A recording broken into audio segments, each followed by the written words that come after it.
starting Okay. out, do anything and you will get better, Yes. right? Yeah. You don't have to like overthink it too much. But Being for the able to love yourself and, validate who you are without any form of expression of it. And that's why I feel like that's what true confidence is in my head. Because It gives us a journey of self-discovery through our art. Yours might be music or film or writing.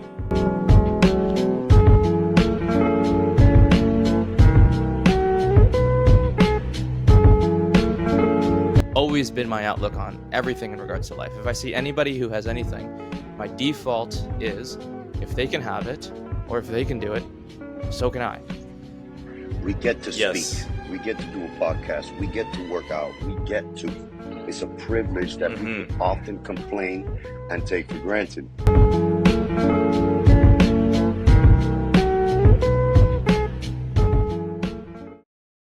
Welcome back, everybody, to the Insightful Podcast. We gain insight in order to move forward in life. Today is episode 58, and I'm joined by a special guest, Kacey. Kacey, how are you doing today? I'm doing really good. How are you?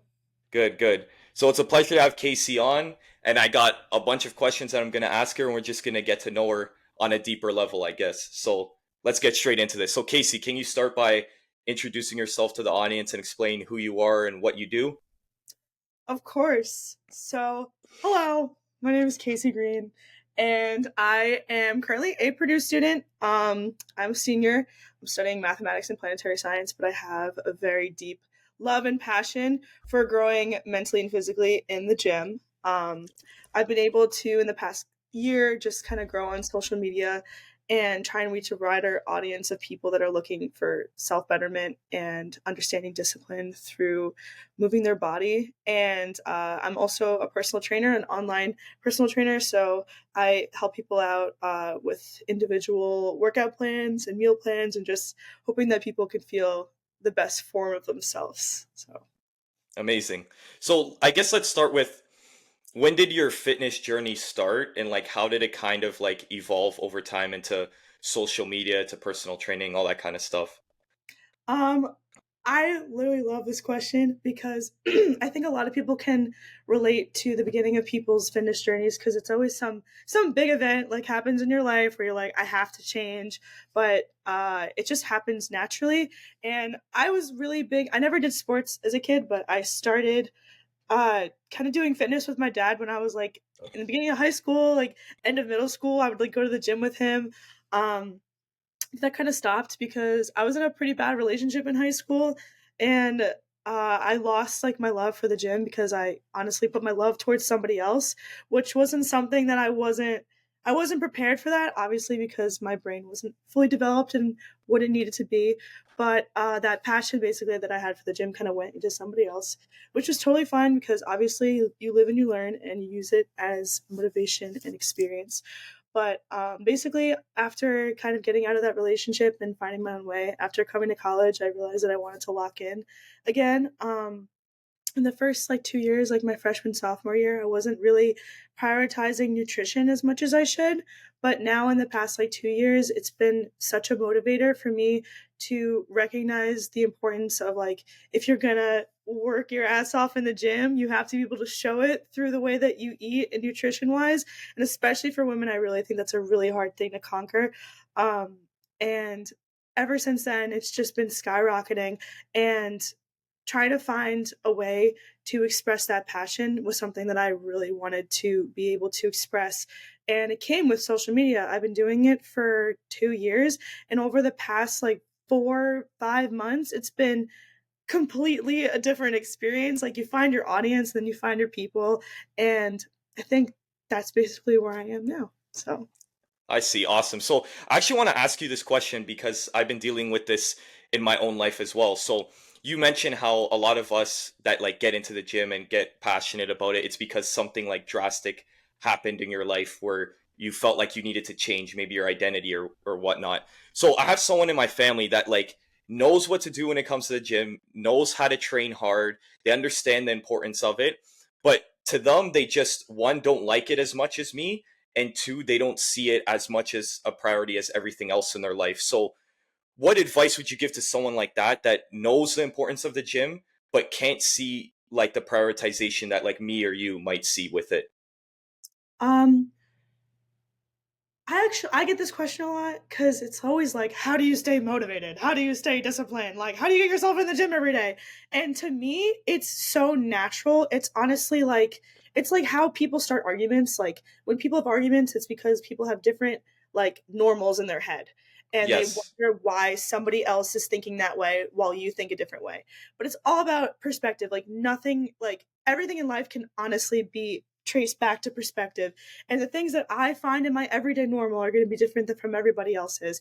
And it came from learning from my experiences and using what I have as a person and all of my past to becoming the person that I am today. Um, I'm not going to sit here and be like, you need to go through something to get into the gym. You just have to use what you have because everyone's pasts are going to be different and everyone comes from different backgrounds. Everyone biologically is different. Like, there's not going to be one person that has the same memories as you. So you just have to use what you have. And it's just like how somebody can have a really bad childhood or someone can have a really good childhood, but they still up in the gym. It's like Yes, there's yeah. always going to be a different way that you get there. And I'm not gonna, obviously I love sharing my story and connecting with people, but it's not gonna be like, well, I had a bad relationship, so you have to get into a bad relationship and then you'll be Yeah. motivated to And then go. you'll be motivated to go to the gym. Yeah, like, I'm not gonna like promote that, but I will promote just like using the gym as a space for your self betterment. Because I think that a lot of people have ways to improve their self betterment, but it's not beneficial enough that it will stick. Hmm. It's just like maybe a lot of the instant gratifications that people get. There's a lot of ways that like dopamine is just thrown at us as like a social media society. But I think what really drove me down is understanding that the more you show up for yourself and the more you delay that gratification, like your body will thank you, like through nutrition and constantly being there for yourself. And I think because we're in such a society of like being thrown like funny videos and all this content, it's like, as much as I do it too, because I love a good scrolling haha section like on TikTok and Yeah. stuff like that. It's all about like the everyday things that you do. And if you incorporate it into your everyday and you take those progress pictures every month and you commit yourself to the nutrition, yeah, it's hard. Just like practicing an instrument, you're not going to learn it in a day. You have to practice. You have to learn different notes. You have to learn different songs. It's just like how you have to learn different exercises. You just have to sit down with yourself and ask, how do I want to be tomorrow? And if you can start every single day doing that, then you have a win for that day and a win for that day. And then you get those instant gratifications within yourself rather than getting it from an outside source. Exactly, 100%. So, how important would you say the why is to what you do in your day-to-day life? Because I feel like when you have no direction of where you want to go like 10 years from now, because I always like looking at my life in like a decade span, like who will I be if I do these same actions every single day at 30, because I'm 20 now. So, where will I be when I'm 30? So, do you kind of have that as well, like a bigger why to what you're doing on a day-to-day basis? Um, I think it's a very healthy in between.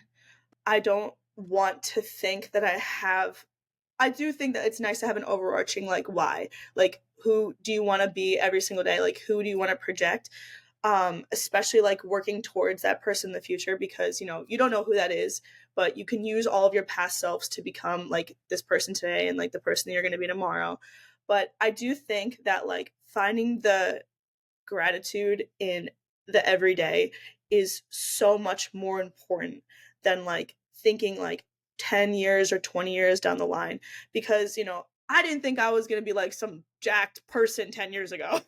Your goals definitely change year to year, let alone even month to month. That's just Yeah. if you keep checking in with yourself and like figuring out where your goals are now because it's obviously healthy to look towards the future, saving up and making sure that like you're comfortable in the future and like you can change your mindset every single year that you gain a new experience. So as much as I like love the idea of like setting goals and stuff like that, like that's a very good thing, but being more present is something that I focus on because if I feel like I can help myself every single day and like reach a goal every single day, that will 100% like slow me down and make me realize that every single day is a gift and that you can learn from yourself every single day, rather than like if you reach that goal like 10 years in the future and then you want to like have another 10 years and you realize that 10 years passed and you're like, I only Yeah, focused on this for that long. Just focusing on like what you can do today is definitely something that has helped my mindset and like allowed me to be a lot more present. So for yeah. sure. So when did that presence start for you? Like, was there a time beforehand where you kind of found yourself looking to the future too much or looking to the past too much, and you kind of needed to center yourself to the presence? And like, how do you go about, like, let's say a day where you're not feeling present and mindful? How do you like turn that on? So this has been a very recent occurrence. I think it's like one of the reasons why I've been like so confident in like posting and like all of the goals that I have for today is just being able to find like any little victory that you can every single day, because every day that you open your eyes is a gift. Like it's like your eyes unwrap to the gift of life, and you have every single power to have a positive perspective on the day, no matter what condition or situation or what outside sources are telling you to act like. Everything in life is a true gift. It is either an experience, it's a lesson, it's a memory, it's something that allows you to use your emotions. And we were gifted emotions as humans to just express them to the world. And every single day that you get to use them is a win, in my opinion. And even on the days that you feel like shit, you feel like there's nothing going for you and you feel like everything is against you, you can literally just even take it down to a minuscule level and just be happy that like you're sitting and you're crying in your bed.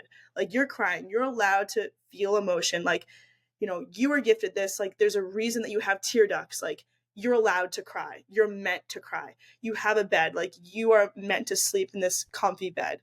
There's very minuscule things that you could focus on. Like it's something that a lot of people don't get to appreciate on a daily basis.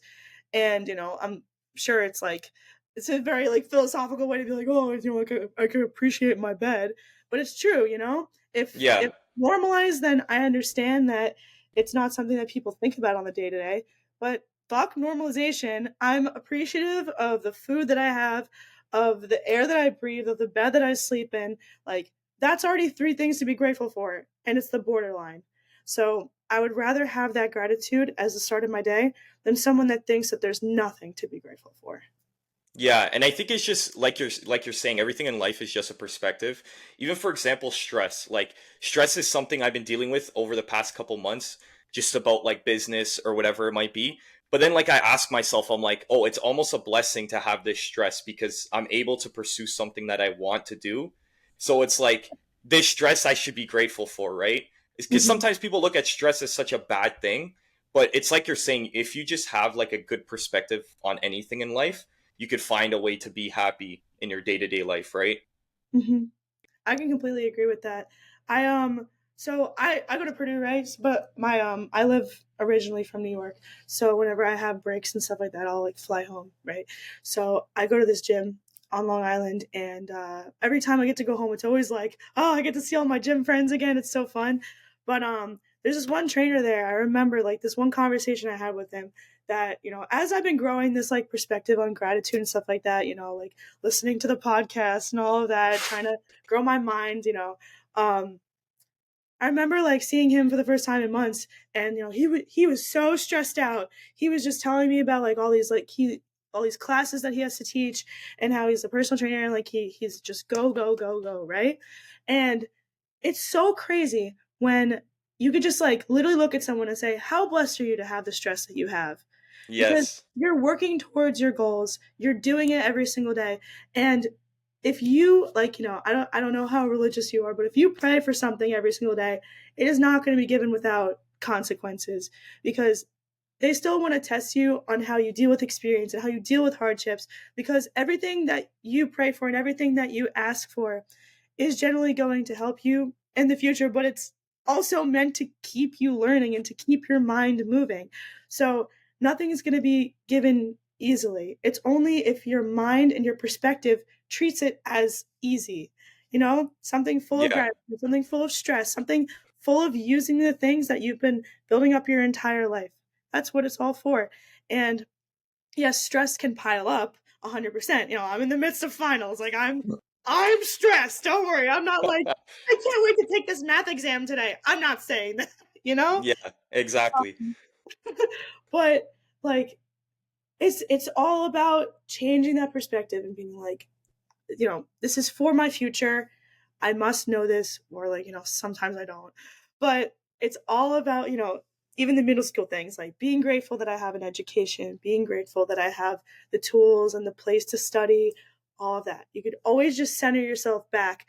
You know, stress can pile up, but having that center, that is half the battle. And once you get to that, it is so nice. It is like, oh, it's okay. And then you get over it. And then you have the next thing and the next thing. But it's all about perspective. And stress will always be there, but your perspective can always change. So Yeah, like my mentor always says that when people say to him like, "Oh, I'm so busy," it's like that's a blessing of its own because some people want to be busy, some people want a million things going on because maybe at the moment they can't find work or there's something that they're trying to chase but they don't have the vehicle to get there. It's like you should be grateful that like you're busy all the time or like recently I haven't been getting much sleep, but it's because I got so much going on and before in the past I might have been like complaining all the time how tired I am, but now it's like this is what I wanted, this is what I asked for. And this is where it goes back to religion, and I am a very religious person, and I think in those moments God is testing you to see if you actually want what you say you want. Like you said you wanted all of this, but it's going to take this much of like testing and hardship in order to get that, and are you willing to go through that, right? hmm I completely agree with that. And it's like every single day that you take that second to like speak with him, he listens and he still gives you life things. You ask for something and you're gonna get stressed too. You ask for something and you're still gonna get people that like fuck you over and all of that. It's like you ask for these things and you pray for these things and you say that you are gonna like follow his teachings and all of that. But it's not the things that you get that are outside sources. It's the internalization and the things that you use to build yourself up that he's trying to gift to you. You're supposed to use those experiences and those outside sources and the things that you can control to show what you can control. Yeah. I see a lot of like people that are successful speak about how like they always love the journey more than the actual reward. Like when Mhm. they got the reward, they were in their mind like, is this really it? And then they go back to like, pursuing something else. I think that's how I'll feel in the future is because now I'm starting to grow an appreciation to like even just having a good physique. Like when I look back and I was in high school and I was finishing class and I was going straight to the weight room afterwards, like I miss that. Like that journey was awesome, but in that moment, I'm like, oh, I can't wait to have a good physique. But now I look back and I'm like, I actually liked just the journey more than just having the good physique. It's kind of like the symbol of all of your work and efforts and not giving up. But even then, when you have it, you're like, oh, I just love like going to the gym every day. I have this saying that I don't know if people would agree, but I feel like even if my physique never improved and I never built muscle, I think I would still go to the gym every day just because of like the way it feels and how I feel about myself afterwards. I don't know if you're the same way. I definitely am. I actually did a couple like projects on this. So I'm a astronomy major, but I do a lot of like public speaking classes, just because it's like good for like science talk and all of that. But one of the things that I actually got to like do a presentation on is the impact of exercising, no matter what age or what you look like. It's biologically, like chemically supposed to help you. There was like a picture that I don't know where this source is from, but I remember just like looking up like how people that are older, like when they work out and like consistently and all of that, like they don't show their physiques.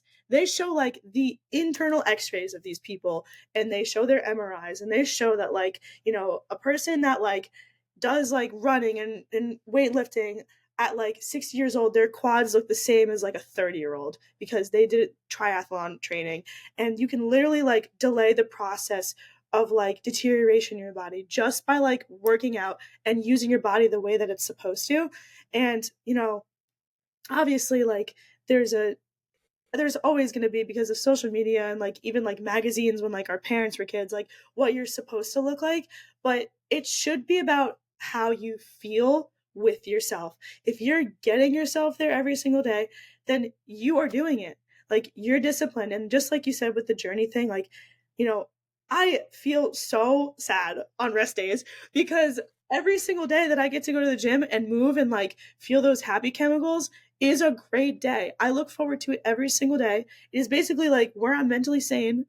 It makes Yeah. me feel good, it makes me feel happy. And yes, like the physique thing is great, but at the same time, like I know that I'm doing something good for not just me today, but me tomorrow and me in a month, and even like my future kids who want to like see what their strong mother can do. You know, you're just putting that time into yourself every single day. And yes, once again, the physique is great, but if you're building your mind, that is what people miss, is when they think that everybody is just chasing that body, but you're really just chasing the mindset. And I think that's why people get so addicted to the gym, because I think it's the first time that people like put their passion into something.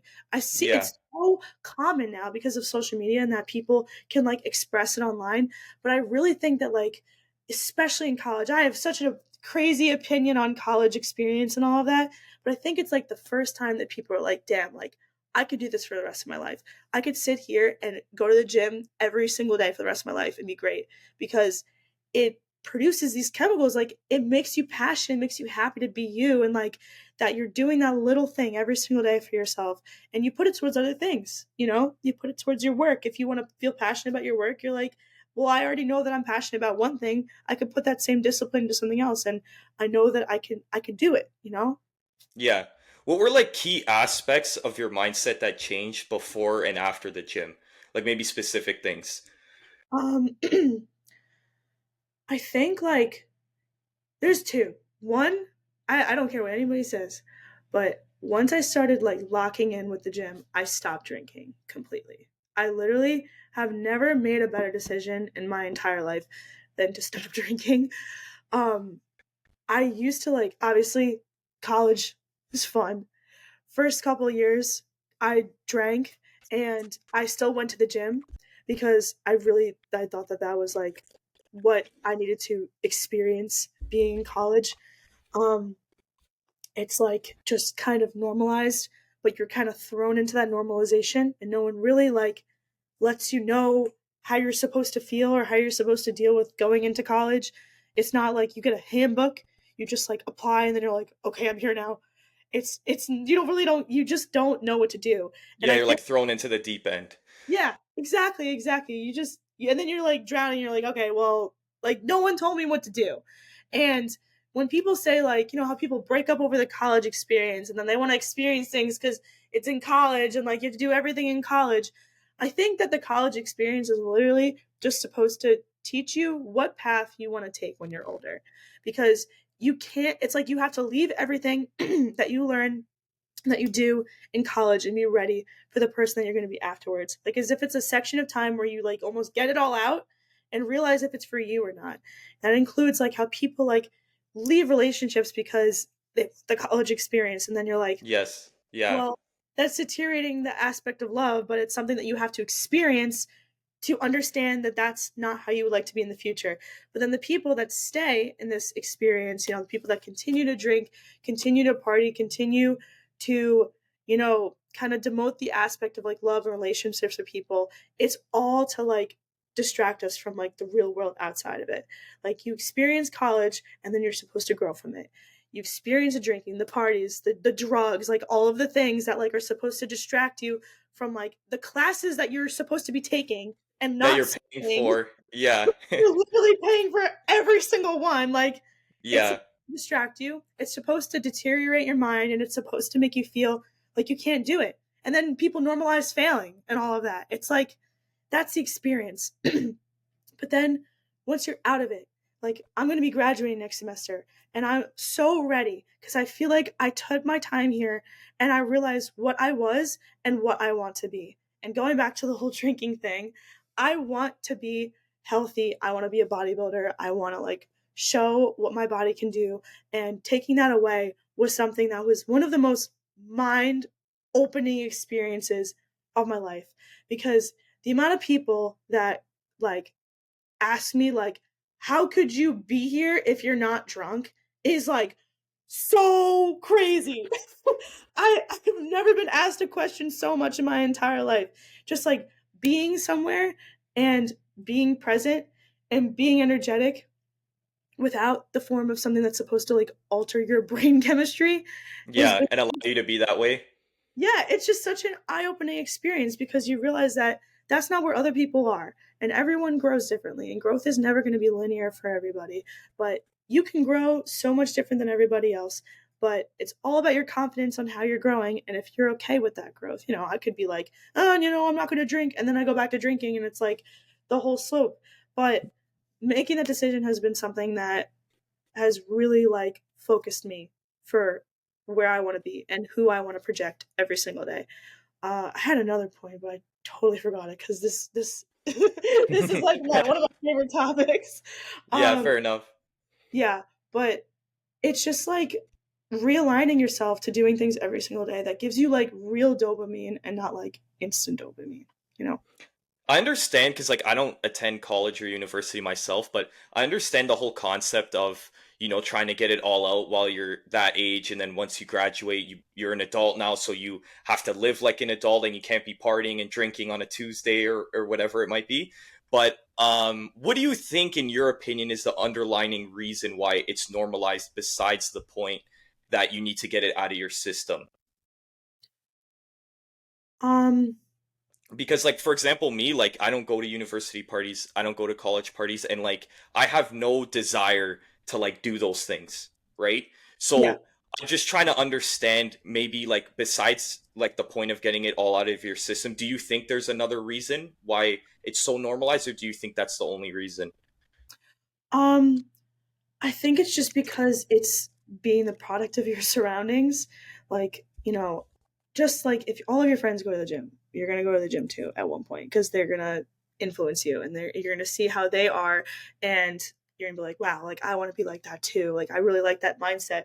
But same goes with people that have like that instant dopamine. Like if all of your friends like are drinking like 3 days a week, and it's like every single time that you hang out with them, like they're drinking, like you're gonna have a beer too.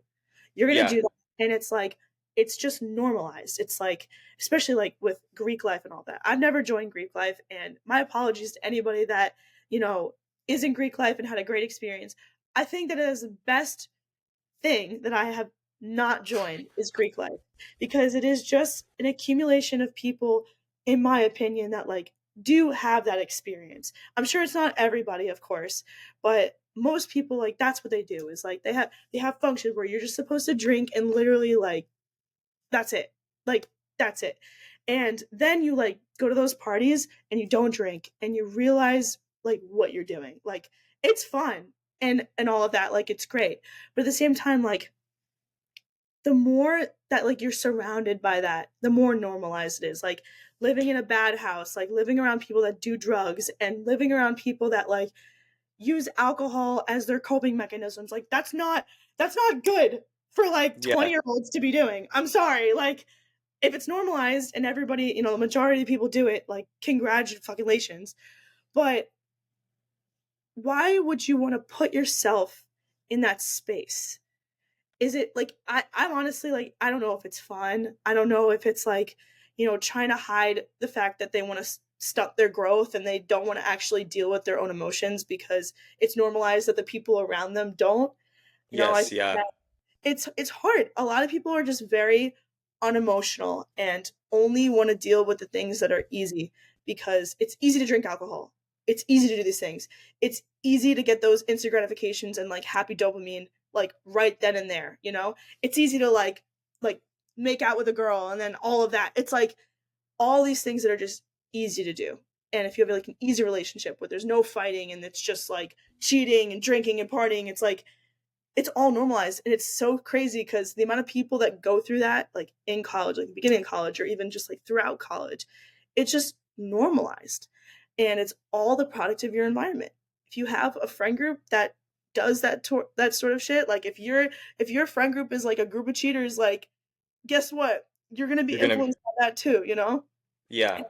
It goes with everything in life, just being a product of your environment. And I truly do believe that. And you have every single power to change your environment, like moving, changing jobs, like changing friend groups, like going to a new club, like being alone for a while. You have so much of that power to change that mindset and recognize like where you are and who you want to be. And I think that a lot of these things are meant to like stunt that for people and stagnate us and not want to make us grow as humans with the things that we're supposed to experience, like emotion. I used to put a lot of like stress on the fact that I was a very emotional person, and I just felt like I needed to just get out of the space where people just wouldn't talk about mental health, and Yeah. that would like party on the weekends, and then if I ever said that something was wrong that like wasn't the immediate stress of school, like people would like have an aneurysm, like it was so normalized to not talk about things. I think it was just so scary to be around. I think that was one of the things that like changed in my mindset like after going to the gym is my junior year, when like in the beginning of my junior year, I met my whole friend group that I have right now. And they're a mixed group of like people that like to party but like also like lift at the same time because I'm still in college. I can't find like a whole friend group that just like has that Just same lives. Yeah. Yeah. but it's important to keep like the couple people that are closest that like will have those conversations with you, like will let you express those emotions, because I used to think that they were a bad thing. I used to think that like being emotional and like being like overly loud but like also like crying if like I get too overwhelmed with things, like something that is making me human, I feel bad about. But Yes. honestly, the complete opposite. How like beautiful of a gift is it to say that I'm an emotional person? Like I love to express the things that I was gifted. I love to be overly happy. I love to be the loudest person in the room. I love to just be a projection of what we were gifted, like emotional. And once you realize that the things that you think are your weaknesses can actually become a strength, that's when you start winning, because you start being okay with yourself and you start realizing that the things that you think that are weaknesses, things that are your everyday, can actually become strengths.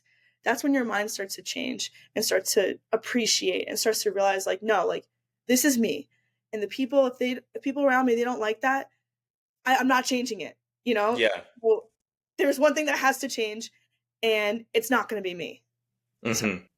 For sure. So I guess, what advice would you give to someone that was kind of dealing with the same things as you know, being surrounded by the drinking, the instant gratification, and is trying to get out of it, but they can't because their environment is so like clustered with those types of people? Like, what changed for you? Like, did you stop hanging out with certain people? Did you move to a different house that maybe people were drinking less? Like, what was the biggest change, and how did you not allow yourself to fall back into that?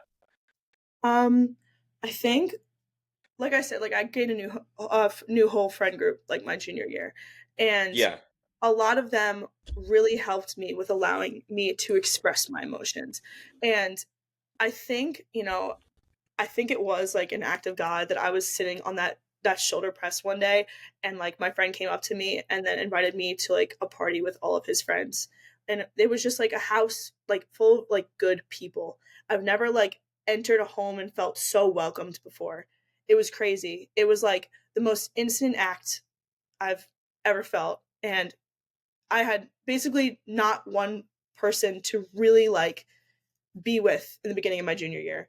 I just didn't really know what to do. I would sit in my room and cry to my mom and be like, I have no like real friends, like ones that I could sit down and be like, you're gonna be at my wedding because Yeah. I want you to be there. And I know that you have my back and I know that you know me. And it's not like an easy thing to like sit down with yourself and say, like, I don't have anyone to hang out with right now, especially as like someone that likes to be social. Like I love having conversations with people. I love to be social. And that was just like beginning of my junior year. But, sticking to what I know and sticking to being present at the time of just going to the gym, doing my work, and trying to at least fill my time with some sort of productivity. I mean, it was at the time like crying to my mom, but at the same time, it really connected me to God because I started praying a lot because I've been religious, but not as much as I could have been throughout college. And I think that that was just an act of God, of Him just being like, hey, like, take your time for yourself, let your emotions go, and you will find those people eventually. And I'm not going to say to people like, hey, like wait for things to happen. But one of the things that I've done recently that didn't involve other people, that wasn't like, I need to find my people, because that's exhausting if you're going to use other people like for your happiness. Mm-hmm. Obviously, I gain a lot of happiness and appreciation towards those people. But in the past, like, year, I think one of the things that actually completely changed things for me, especially like in these past 5 months, like growing on social media, is finding the thing that isn't the gym that like you can also be proud of. Like something, I feel like when people feel like they have like this empty void of things that they could fill with like partying and drinking and drugs and all of these things that like are supposed to distract us, you have so much power to like start something new for yourself. If you want to grow on social media, post 3 times a day. Guess how much time that takes? A lot of your time. But all of it is to you. It takes a Mm-hmm. while to edit videos, to think of ideas, but guess what? All of those things, like, you're being productive. Editing videos takes time. Like, thinking of ideas makes you creative. There's so many things that you can use your brain for. Like, another thing, I joined a band and I was like, I'm gonna fucking learn bass guitar. That's crazy. But guess what? It keeps my mind moving. It keeps my love for music like around, and I get to like speak with other people at shows. It's like you have so much power to start a new skill, go to a new class, all of these things. Because if you're going to sit and you're going to feel bad about yourself, yes, like have your time to do that and have your reflection period and understand that like something needs to change. But go towards a new goal. Write a book, start a podcast. And if it doesn't work out, do something else. Like put time into yourself and stop looking for gratifications from other people too. Because I see so more often than not that people will just go from like person to person to person, like looking for not love, but just like they know A that they're, feeling.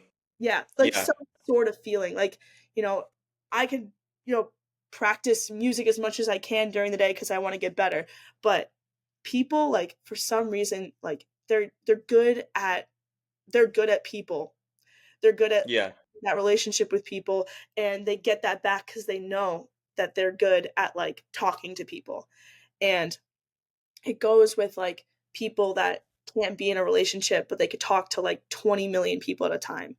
It's Yeah. like they know that they can get that gratification of like someone texting like, what are you doing, like how's your day? But they will never sit down with themselves and figure out things to do with their day. They Mm-hmm. would rather have people ask and then like talk about it and not do anything about it. Yeah. It's so interesting how that works. But if you become like your own importance and your and gratitude towards every single thing that you do and put like your mind towards a new thing, then you'll win. You'll still keep winning, and then you'll want to put more time into more things. And like when I first started to like really take social media seriously, it was when I had all the things that I thought that I wanted. I wanted like a friend group that I could hang out with on a Saturday night.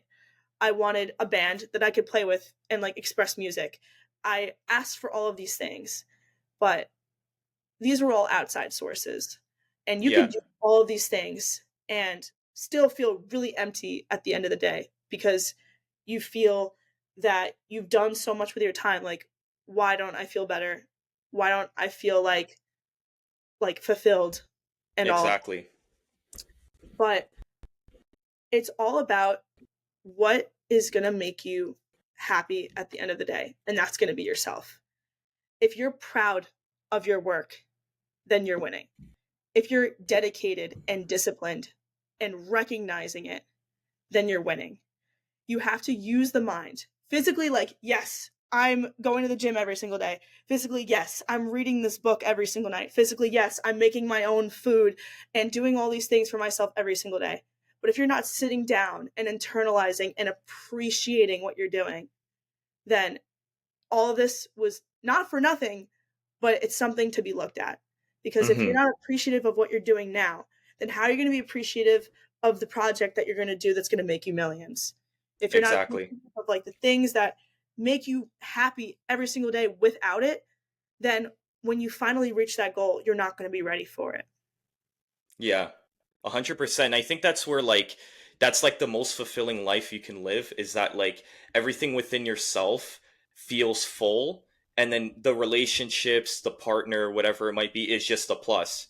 Because at the end of the day, like you only have yourself, and like there could be a time in your life where everyone leaves you, you know, and like you can't gratify those feelings from other people. So you need to gratify it within yourself first, so that when you do have that partner, that friend group that you've been wanting, it's just a plus to your life. You know, it's not something that like once it's gone again, you kind of fall apart, you know? Hmm. Yeah, 100%. It's all about it's all about perspective. I genuinely think that there's nothing that can be turned back to perspective, because every single person in your life that is good or bad, that has cheated or not cheated, like that has lifted you up or pulled you down with them, they're meant to be there to show you who you are. Every single I read this quote somewhere on Instagram where like every single person that you meet is like a puzzle piece in your life.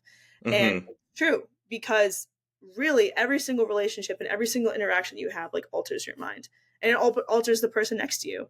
There's really like, it's all about perspective. And if I could be like a projection of positivity for the person opposite of the conversation, then I did my job for the day, because that is my projection, and they can project the way that they want. But when you're so okay with yourself and you're so thankful and you're so gratuitous towards the life that you have, you know that other people go through infinite things, and you won't know the infinite, but you could project what you can using all of the knowledge and all of the experience that you've been given, that no matter who tries to demote who you are still the one that walks everywhere, wakes yourself up every day, like eats, does everything humanely possible.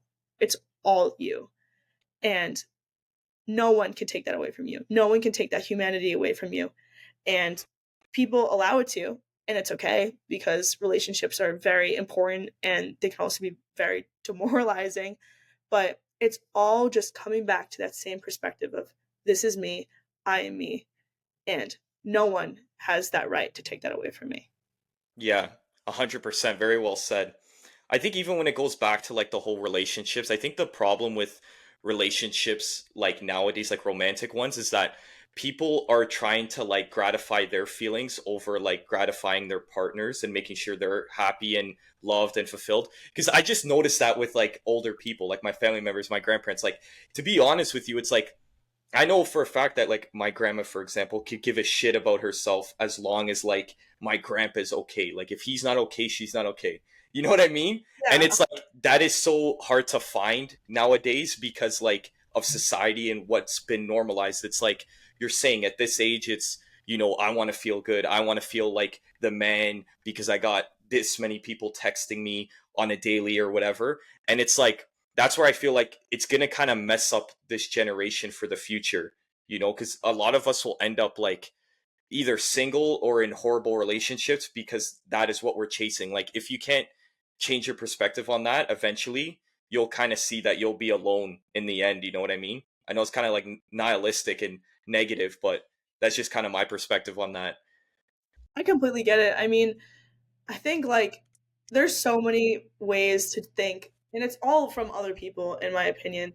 Like, you have every power. Like, if you were given, if like your parents like weren't in love when you were like growing up, or you didn't like experience that, but like somebody else did, both of those same people still have the power to change their perspective and like want to give love in the future, because like you should obviously build up the love that you want to give to your future partner.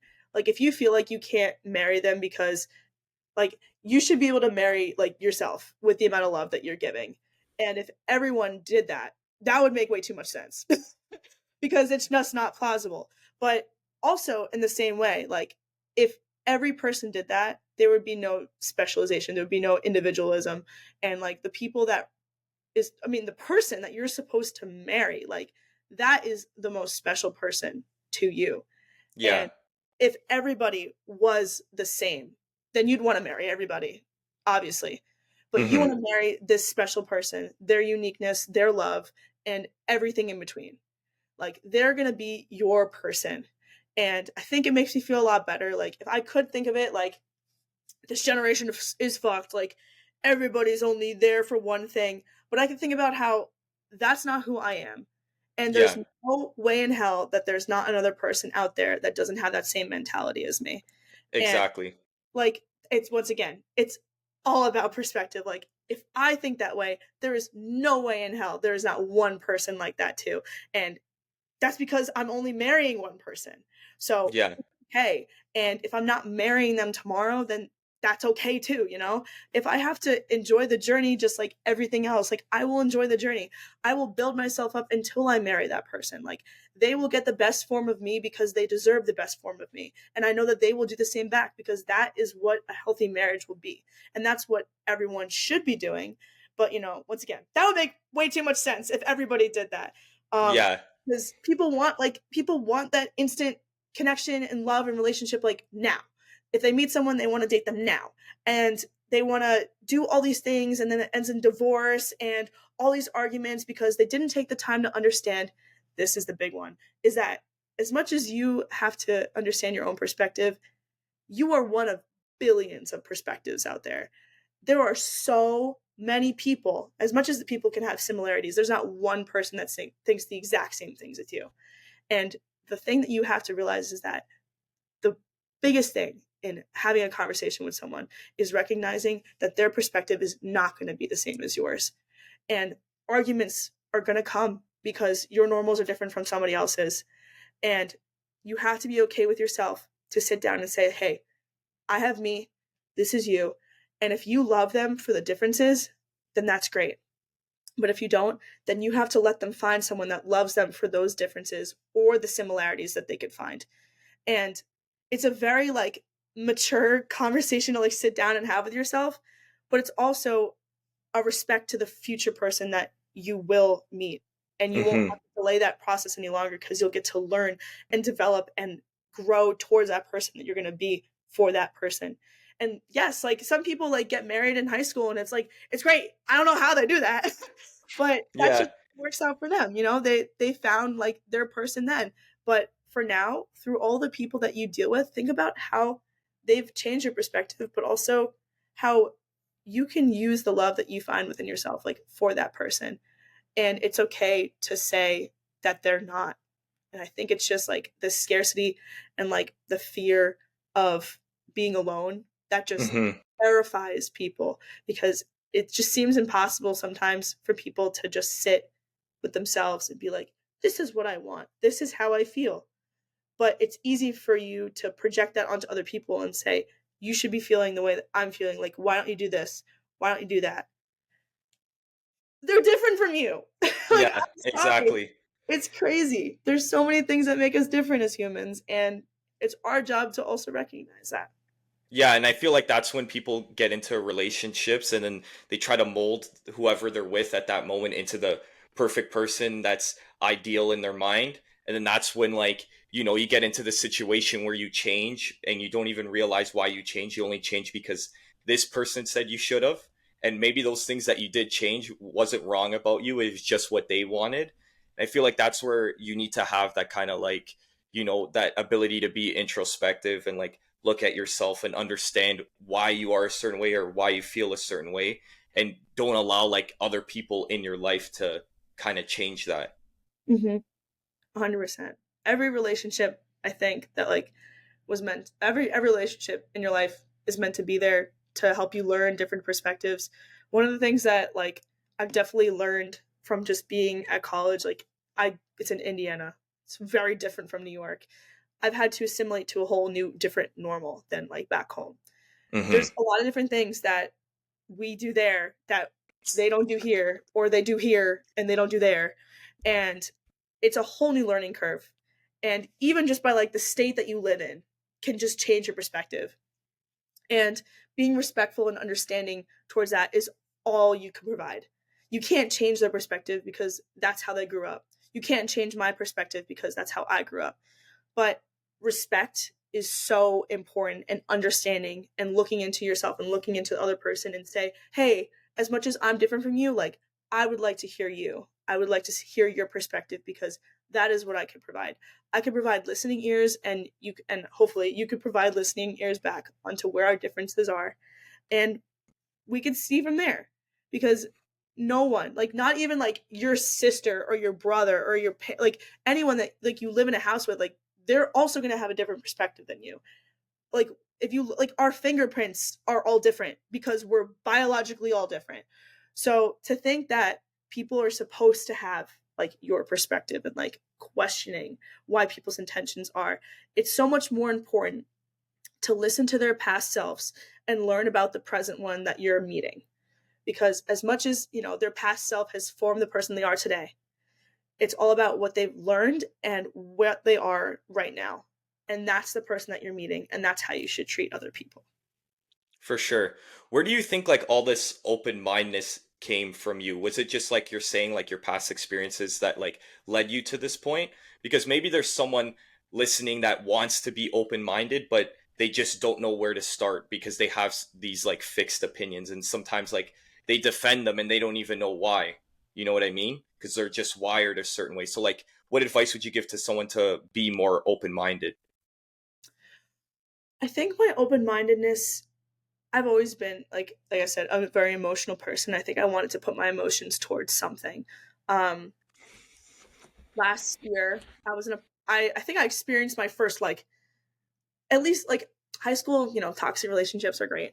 But like last year in college, like, I was in a pretty like tough relationship where I had to be like, listen, like this person is like skewing you off of the direction of where you want to be with yourself. I was so ready to like grow as a person, and it very much like stagnated me and made me think that like, you know what, maybe as I'm older, like people aren't going to love like the way that you did before. Like people aren't going to love you like that. And all this pessimism like started to come back. And it was a really weird experience because I was so open to love and affection, but it was like the first time that I had just been like, no, like, I don't think, like you were saying before, like this whole generation is just not, like, it's fucked. Like, I'm sorry. And I had seen it in my friends, and I had seen it in like my relationships with like my parents. Like there's love everywhere. And the open-mindedness definitely came from recognizing that there's love in anything that you do. And I've read a lot of books on appreciation and open-mindedness and motivation. I think that's like where it really started. I know it's like, oh, Yeah. read a book, but it's true. I think that I put a lot of my emotions into writing and reading and things that like kept my emotions like going because, well, here I can show you.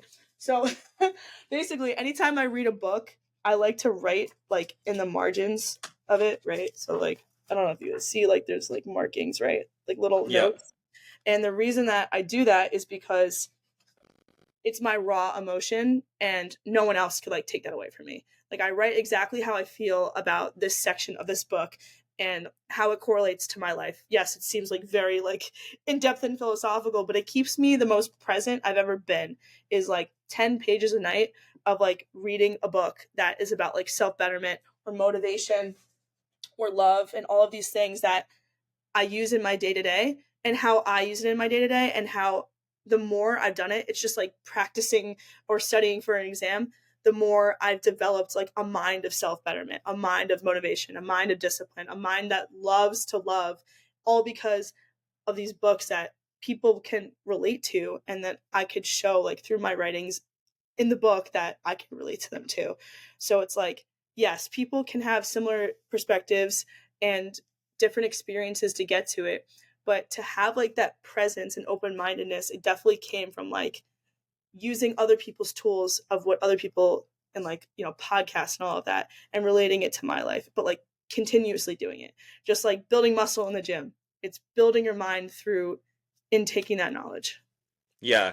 And it's like the whole cliche, you know, like you're the sum of the five people you spend time with. Like now we're in like the information age. So like whatever kind of content you consume and whatever type of like books you read or whatever, that's eventually how you're going to start to think. I remember there was times like when I was younger in high school and I would be sad about something that happened. and I would start listening to sad music, and it made me more sad, right? So now I like despise like sad music because I know it puts me in that kind of mental state. So I think that's so important, like you're saying, the open-mindedness coming from the books you read and the things you take in within your mind, because it's like your mind has a diet as well, and if you're constantly feeding it this horrible food, quote unquote, it's you're gonna feel bad, you know. I really like that. That's a good metaphor. I swear. I feel like metaphors are a really good way to like help people understand things that they don't, because it's like it's not like they dumb it down, but it's like it makes it so relatable because it puts it into like perspective that they could definitely understand. I like that. I might start saying that. Yeah, thank you. Awesome. I've actually like all the questions I've asked you, they've been none of the ones I've written down. So I like how this conversation's going. It's awesome. Me too. But I guess the next question I had for you Mhm. is, and I guess kind of change where we were heading, is like, what is your goal with like bodybuilding, and like, do you compete or do you want to compete in the future? So I definitely 100% do want to compete in the future, either at the end of next year or 2026. Mostly because, graduating college, I'll actually have like a direction and I won't have like things to like really focus on because, bodybuilding will always be there, but college won't. So Yeah. focusing on that right now just to like get my degree is very much like my main focus. And it's like obviously been hard because I love fitness so much, but it's very true. You have to recognize that like sometimes like the gym will always be there, but like your education is obviously the most focused on. But after that, I definitely plan on competing. I have a coach in mind, which is pretty cool. It's a coach that like one of my friends like has been using for a while, so I'm excited to like eventually like put all my time into that because of how much I invest in myself like through the gym every single day. Like I owe it to myself to also have an open mind like towards when I do a show. Hmm. I want to have like that clean slate and at least like a stable job that I know that I can have like an everyday routine for, because like obviously like there's obviously changes in semesters, there's changes in like nutrition, like everything in college just like gets a little like whatever. But to have that like full focus like either at the end of next year or like 2026 would definitely be my goal. And I also do think that like it would be cool to like, get like an award for like the things that I've been like committing myself to for like 4 years, so I'd love to just be able to genuinely like work towards something, because I don't think I've ever had like a specific goal for my physique. I think it's just keep getting like stronger mentally and physically. So I think that'll be a good little goal to focus. Nice. Do you have any goal past that? Like, do you want to compete professionally, or is that too far to kind of think about at the moment? I definitely don't know yet, because I think like once you go through one show, like you definitely will see if you would like to do another one. Hmm. Obviously, I haven't had the experience yet, so I don't like know like what my life will be like after I do have one. But definitely like incorporating fitness into my everyday life, like that will never change. Like Yeah, with my personal training business, that is something that I put time into like every single day. So it's like I don't know what it will look like afterwards, but I know that like fitness will actively be a huge part of my life. for sure. How do you deal with the time management of everything going on? Like, you're in exams, you have clients that you're coaching, you also work out yourself, you also post on social media. So how do you go about managing your time? Maybe someone's listening that wants to be able to manage their time better. Maybe they have less things than what you have going on, but they still can't find a way to have time to do everything. Yeah. Time management is very hard to deal with in college. I think that that's one of the things like if I had a college like handbook, someone could be like, "Hey, like it's not going to look the same for everybody, but it's also really fucking hard to figure out."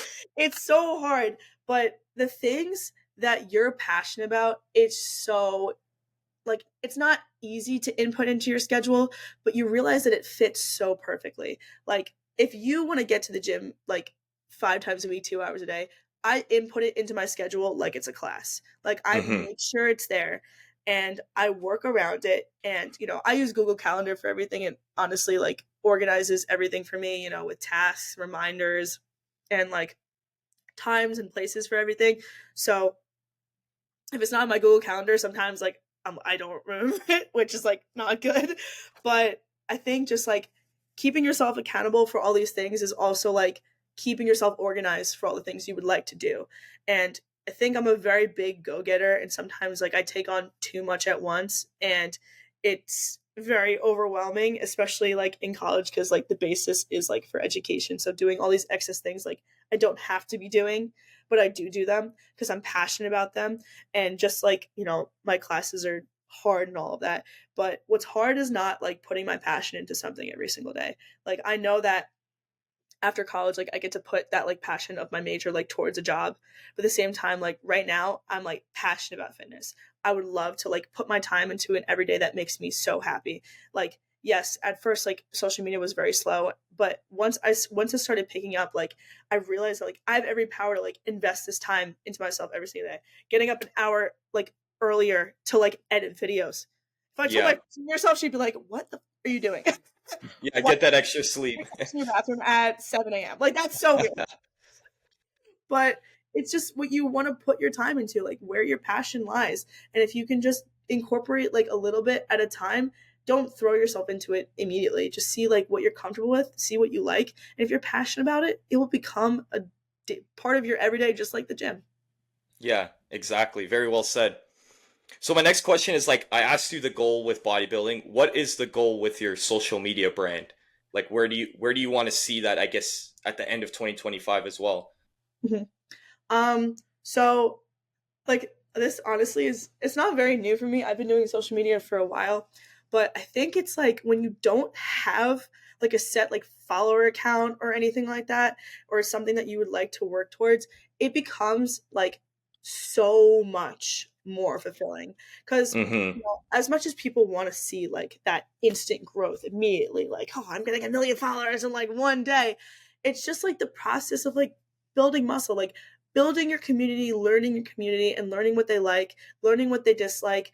It gets really hard because the things that you may like your audience may not like. And then you're like, well, I thought this video would do really good, but then it didn't. And then you have to like swallow that and be like, okay, well, I'm ready to like make the next video. It's like there's a newfound dedication and newfound understanding that is so different than like when I didn't do social media. Like you start caring about like, oh, why did this video do worse than this one? And it's all this like convoluted shit that like I didn't think that I would like genuinely care about. But caring about your audience and caring about the people that like watch you for you is what's most important. I didn't think that I would make 10,000 followers, let alone like 50 on TikTok. That's literally crazy. Like my dad doesn't like TikTok, but he talks about it like to his friends. I'm like, That's awesome. crazy. It's so wild because all these like old people are like, wait, you're like that girl that does like has like the 50,000 with your dad. Yeah, my dad talks about it, which is like, That's good that he's proud of it. I guess he's like he thinks that like China's gonna take over, but it's okay.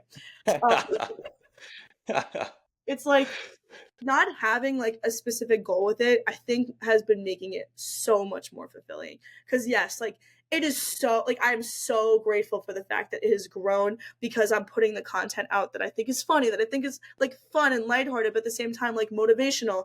It's like putting out like what you want to project onto the world and then seeing what the world will provide you back. You can't ask the world to do these things for you. You can't like be like, okay, well, if I put this video out, it's going to go viral overnight, because if it doesn't, then you're just going to be pissed off. But you're forgetting the time and effort that you put into making that video. You forget the creativity that goes along with it. You forget that there's so many things that go into it that isn't just the end result. Yes, it's nice if that happens, like if a video goes viral, like great.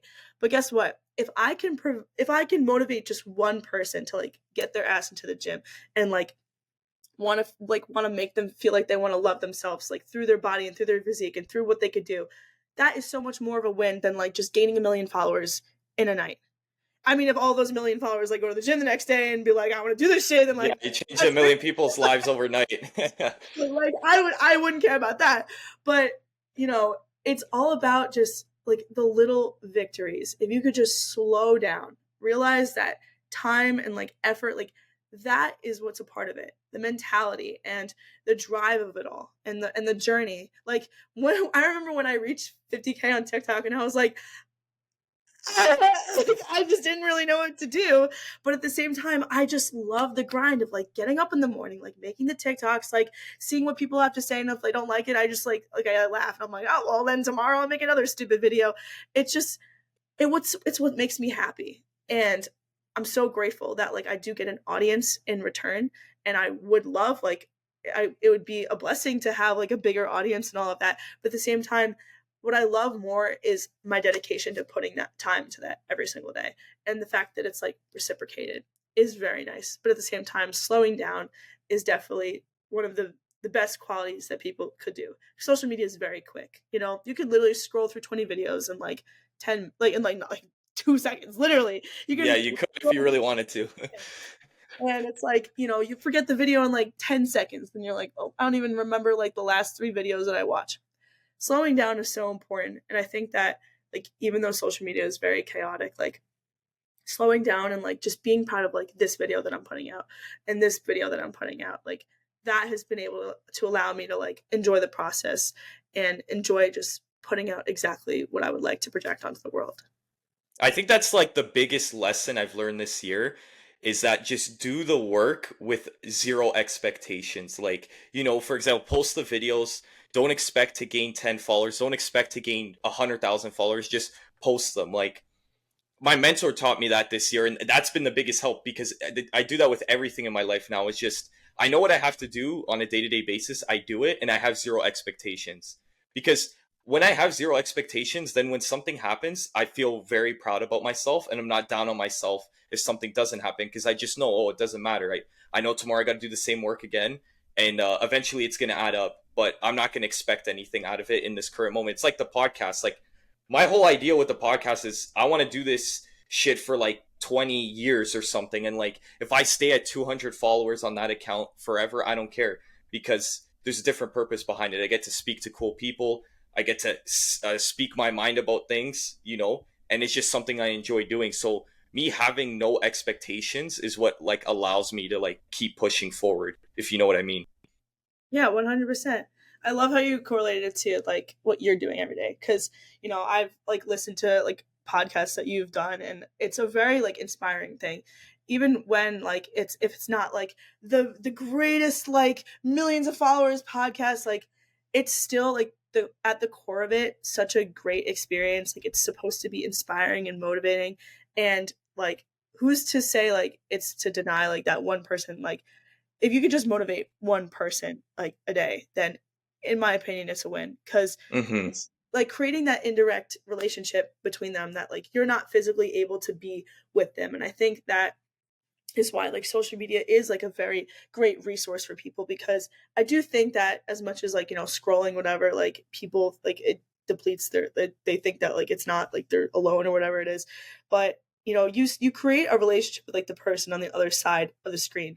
And if that means that like you project positivity and you project the normalization of expressing your emotions and you project like inspiration and like self-betterment, then that is such a great thing to project, because we have the ability to connect with millions of people without actually physically being with them.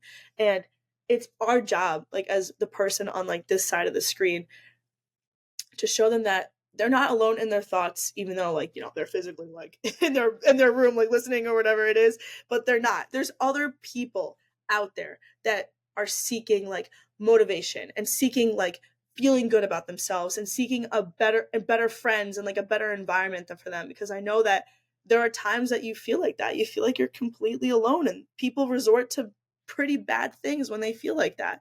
But to know that if you could just help one person every single day, it definitely heals a part of you that needed somebody at the time that you were in that low place too.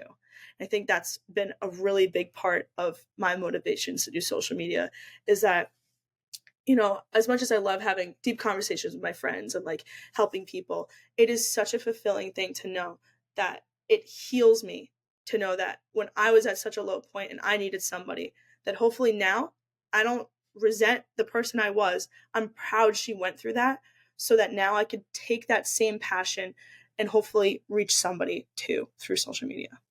Exactly, because maybe if you didn't go through those things, you wouldn't be doing the things you're doing today. and then someone that's, enjoys your content and feels inspired by it, and maybe it changes their life, they would never have that because, you never existed on the platform. And that's where, like, I think the whole concept of oversaturation is like bullshit, because, there's plenty of people that say the exact same thing to you all the time and it doesn't hit you. But then that one person says it and it hits you in your soul. It's like I'll give like an example. It's not the best example, but everyone told me like, oh, I need to sleep more and the benefits of sleep and all these things. But then this one person told me like the benefits of sleeping and why I should sleep more. And for some reason, when he said it, it impacted me. I'm like, okay, I need to start focusing more on sleep. And it's like now it doesn't make sense. I'm contradicting myself because now I'm barely sleeping. But at the time, it helped a lot. But you know what I mean?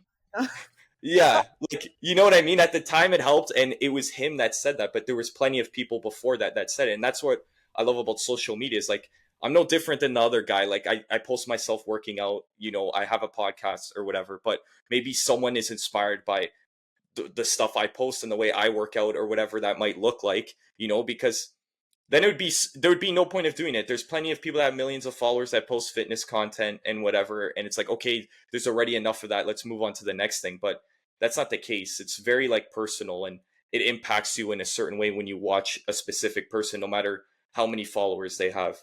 100%. And it's just like the same thing as just like believing in yourself. And like, yeah, if you feel like other people are doing it too, then guess what? Like, maybe there's a reason everyone's doing it, because it makes you feel good. It makes you happy, and it makes other people happy too.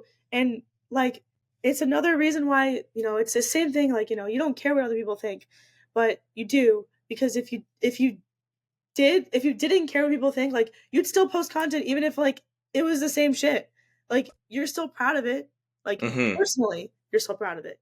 Personally, you're motivated to do it. And if like if the girl next to you is like doing the same shit, then like, that's because there's a reason. There's a reason why we love doing this so much. We love to like express ourselves. And if people, there's billions of people in the world, there's going to be a lot of the same content. And yeah, it's like interesting to be different and all of that.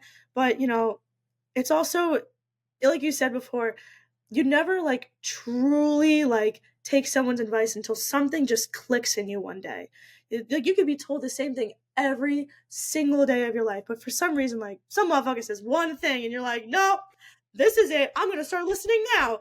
And it's a weird phenomenon. I really don't know how to explain it. I've had that experience before, and I think it's the reason why, like, I think it's the start of like my whole journey of like healing myself is like I went to Israel my freshman year, going into my sophomore year of college, and I met this guy who was like the tour director, or like just someone who was like, I think he was just like the tour director of the trip. And I just had this weird urge to just share my entire life journey with him. I just told him everything that I've been going through up until that point, and that was probably the lowest point of my life. Like, I was so low. I felt like I had nobody, like nothing to really like work towards. I was going to the gym, but it wasn't like anything close to what I was doing today. And I just remember like fucking telling him everything. Like, I told him every single little detail of what was going on. And he told me like the most basic thing possible that like you could find on like a shirt at TJ Maxx from like a 40-year-old like woman. Like, he literally looked at me, and he's never met me before. He's just listening to what I'm saying, and he just looked at me and he told me to forgive myself. And that is something that someone could tell you off the street, like something that you hear like in church or like from your mom or whatever. But for some reason, like, he looked at me and he said that, and for some reason I just felt like God spoke through him in that moment and said like, this is when you're going to start listening to him and actually appreciating like the words that are coming out of his mouth, and you're going to internalize it, and you're going to work towards that. Like, you're going to take advice and let down your ego and say, no, like, I'm not okay, and I'm ready to accept that, and I'm ready to work towards a better version of myself. And ever since then, I've tried to forgive myself for all the things that like I've put myself down for, or for all the things that I feel like were ailments in my life, or things that I thought were weaknesses. I forgave them and I forgave myself for the things that I just thought weren't me. And I Mm-hmm. became the version of me that I love till this day and will continue to keep growing. And to, it literally just took that one conversation. And you never know, like, when you have it, like, who will give it to you, like, where you'll meet this person, if you have them in your life, if you had them in your life and they come back, or like you haven't met them yet. Like, that's the importance of like communication and relationships and constantly keeping your mind moving, because you don't have all the answers now and you'll never have all the answers ever. So it's important to always be open to other people's words, because you never know what they're going to say and you never know what you actually get to internalize. Yeah, that's why I feel like hope is like one of the most important virtues, is because you could be in those down moments and think there's no escape, but as long as you keep your hope like always there, you could be open-minded to listening to someone like that, or be allowing yourself to speak to this person and open up to this person, right? Because sometimes it's all it takes, like you're saying. We hear the same things all the time. Social media says all these motivational things, but then when someone says it to you, it's the whole concept of before of what I was saying about the work with no expectations. I've probably seen that on social media so many times. But then when my mentor said it, I'm like, damn, this hits. Okay, now I'm going to live like this philosophy of life. I'm just going to work, no expectations. And that changed me for the better, right? So I think we always need to stay like hopeful, especially in those moments. Yeah, 100%. And definitely, like, I think it definitely comes from like, it's 100% the projection of like who the person was that told it to you as well. Because obviously, Mm-hmm. like, you don't know the person on social media that like writes those like paragraphs about like, oh, like, work hard, like, stay ripped, whatever. But then Yeah. like your mentor says it, like, you look up to him and then he says it, and it's like, it just affirms that that's where you want to be. And Yeah. I think like I appreciated like my environment and my space and my openness, like in my own head, to like hear the words of the person like in Israel. Like, that is why it hit me so hard, because I respected him and I didn't know that much about him, but I was open to a new perspective, and keeping your mind open. And it goes back to like being the product of your environment. If you're around people that you feel like are not in the same level of growth as you, you're not going to accept advice from them, because you don't agree with their everyday anyway. So why would you Mm-hmm. accept advice from someone that you feel is not lower than you, but they're not at the same level of growth? And I think that's where a lot of like friendships come to like ends, is that they feel that like one person has like stagnated in growth, and they feel like they fell in love with like the version of you that you were when you first met them. But then they realize like, hey, this person's like growing up. Like, this person's changing, but their core is always going to be the same. But their actual mentality and their perspective, like, they change. People change, and it just depends on how much you want to change with them, and if like you want to go up that slope too. But if that person is still down here and they're not growing and they're stagnated and they're giving you all this advice while you're like growing up here, and like you're past that, like you're past the growth stage that they're at right now, it leads to resentment, it leads to arguments, and it leads to overall just like ending relationships. But maybe like that was what you needed at that time, like that time that you were at that growth. If that person wants to stay there and not grow with you, that's okay. Because leaving people in the past sometimes can be a good thing, because you realize that you learned something from them then, and you're allowed to grow past them now because they're at a different stage of growth than you. And there's nothing wrong with that, because there's no timeline, there's no exact time period that people take to grow, and that's totally okay. It's just all about your own journey and how open you are to learning other people's perspectives at the times. But sometimes you just need that new perspective. Exactly. All right, Casey. So I have two questions left. The next one is, what do you bring to your mind when you feel like giving up? Like this journey that you're on, the social media, the schooling, it gets hard. It probably crosses your mind from time to time, or maybe it doesn't at all. But if it does, like, what do you bring to your mind to like not give up in those moments? Um, I think that once you develop a mind of gratitude and appreciation, I think it very much as like it's an automatic to like go to the gym and do that, it's an automatic to be grateful. Like, practicing that every single day has been such a game changer for me. I'm not sitting here like kumbaya, like I love everything, but I would rather spend my time trying to be like that than to not. It's just Mm-hmm. how I think that I would much rather wake up and be a very emotional person than someone that wakes up and is not an emotional person. You just have to appreciate what you have and work towards, like, even if it's like an unattainable goal, like working towards around that, like being a projection of positivity is something that I love to tell my friends, because obviously it's not possible to be happy all the time, but I know that if I can work to be happy and I can work to appreciate things all the time, it creates like an open-mindedness that everything is okay, that I'm right where I need to be, that I have to be as present as I possibly can because I will miss what's around me. It's not like a newfound anxiety that I'm missing out on things, but it's a feeling that like every single day is a gift. It really is. And like we were meant to experience every single day. You know, there's a lot of days that'll go fast, that'll go slow. We complain about our exams, we complain about how much sleep. It's like just the being present and just looking at your surroundings and just like appreciating even like the conversation that we're having right now is all you can provide with yourself. And yes, you could work towards things for the future, but you're living in the now. And I think that people Mm-hmm. start recognizing that again. Yeah, so it's like accepting every single moment for what it is, you know, good or bad. Mm-hmm. For 100%. sure. All right, and my last question, which I ask every single guest, is Casey, how do you want to be remembered? Oh, I was in practice talking to my friend yesterday because I was like, I don't. Did you make it that far in the podcast to see that question? I was watching Okay, the podcast and me and her oh, were awesome. studying Italian, and I was like, wait, this question is like really important, and like I would stop Italian and be like, wait, I'm listening to this. It was really good. Well, but I think the way that I want to be remembered is to be a reminder of good. Um, a reminder that like it's okay, that everything is okay, and that you are meant to be where you are right now. A reminder that it's good that you have emotion. A reminder that it's good that you went through that bad relationship. A reminder that it's good that like you feel like shit one day with your physique, but you know that you can get back into the gym the next day. Like there's so much good.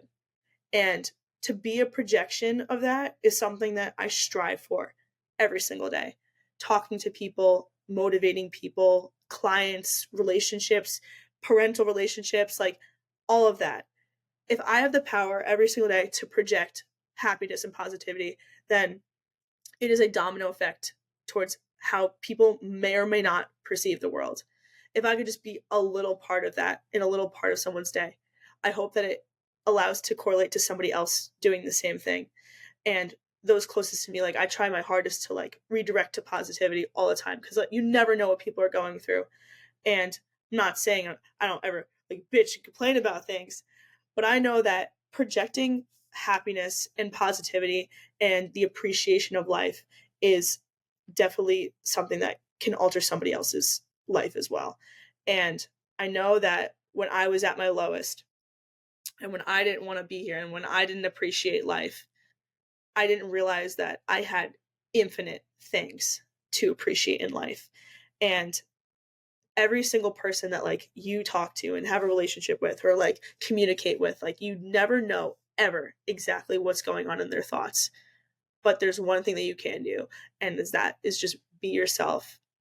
And if you don't like yourself, then work towards the person that you want to be, because that's all you have to owe to you and to the world and to the person that you're going to be tomorrow and in a month and in a year, and the people that you bring into the world, like as a mom or a father. Like you have the ability to change generations like through your projections.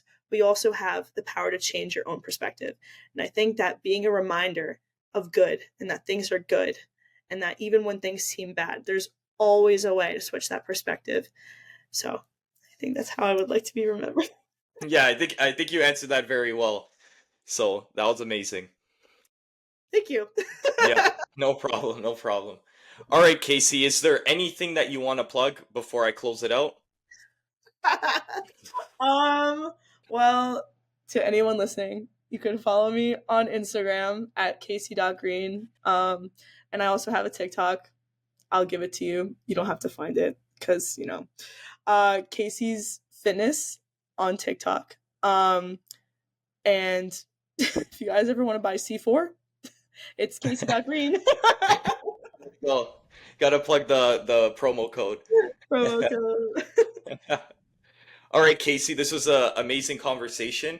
I think this was one of the longest podcasts I've done, so I appreciate that because we had a great conversation. It wasn't cut short because we ran out of things to talk about. So I appreciate you taking the time out of your day to do it, and maybe in the future we could do a part 2. 100%. Tomorrow, same time. Tomorrow, same time. Conversations. Yeah, regular guest once a week. But to everyone listening, I thank you for making it this far. Remember to subscribe, like, and comment. Also, follow on Spotify.